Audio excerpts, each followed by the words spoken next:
भाई लोग दिन में बाहर काम धाम पर पैसा पैसा कमाने के लिए आप जाते हैं, शाम को इन दिनों में थोड़ा टाइम से लौट आइए, आकर के स्नान कीजिए, नहाइए, नहा धो करके शुद्ध, बिल्कुल मुंह में भी कुछ भरा ना हो, और फिर आप अपने घर में मंदिर में जहाँ आपने माता रानी को पूज रहे हैं, आपका जहाँ मंदिर है वहाँ भाव से माता की आरती उतारिए।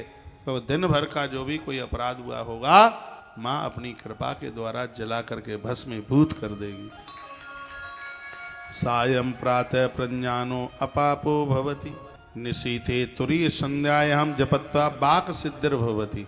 निशीथे तुरीय संध्यायाम वर्णन क्या है? निशीत काल में, निशीत रात्रि काल में यदि माँ को कोई जपता है, भजता है तो बाक सिद्धिर्भवति, उसकी वाणी सिद्ध हो जाती, वह जो बोलेगा वही हो जाएगा। माँ दुर्गा के हवन यज्ञ की रात्रि की बड़ी महिमा है, बहुत ज्यादा। इसकी अखंड ज्योत की बड़ी महिमा है। अखंड ज्योत वही होती है जो दिन रात जलती है, उसको बुझने मन दीजिए। कलावे की बत्ती बनाइए, उस पर फूल न पड़े, इस तरीके से उसको कपूर पीस करके हाथों से लगा करके फिर उसमें बत्ती बनाइए।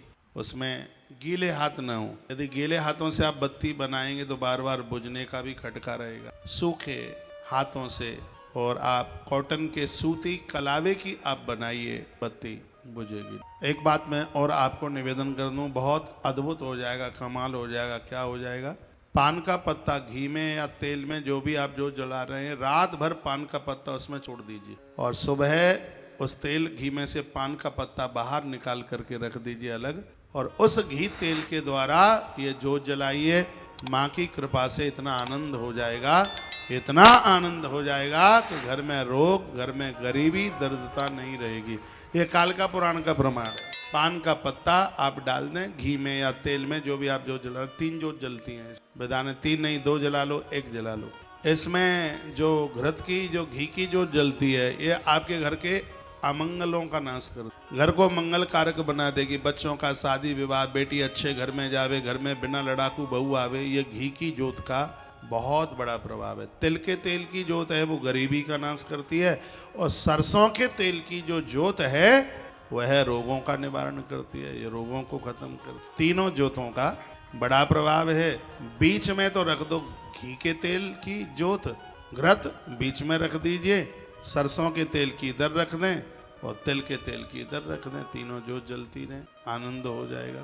करें, बहुत आनंद। पान का पत्ता डाल दें उसमें, रात भर डला रहे, सुबह पान का पत्ता निकाल दो और उस तेल को या घी को आप जोत में उसको आप प्रयोग में ले लीजिए, उसको आनंद हो जाएगा। तो क्या अच्छा लिखा है? निशीथे तुरी संध्यायाम जपत्वा बाक सिद्धिर्भवति। निशीत काल में, संध्या काल में, रात्रि काल में जो भी कोई माँ का नाम जपते हैं, नवाण मंत्र जपते हैं, माँ के स्तोत्रों का पाठ करते हैं, याद रखना जो भी जप होता है वो मौन, सिर्फ होठ ही हिलते रहें।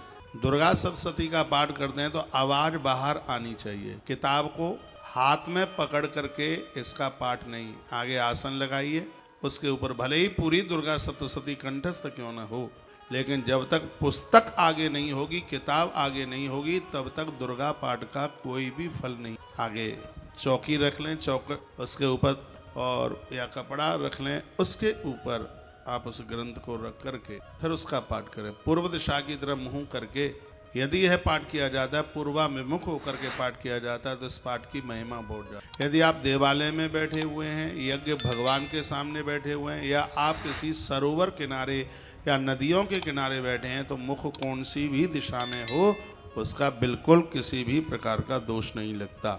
यदि इस नियम के साथ में दुर्गा पाठ हो जाता है तो महादेवी सन्निधौ जपत्वा महामृत्युम तरति, ये मैया व्यक्ति को महामौत से बचा, अकाल मृत्यु नहीं होने देती। ये माँ का कहा हुआ वाक्य है। अब आप माँ जिसके ऊपर प्रसन्न हो जाए वह उसकी मृत्यु को बिगड़ने नहीं देती।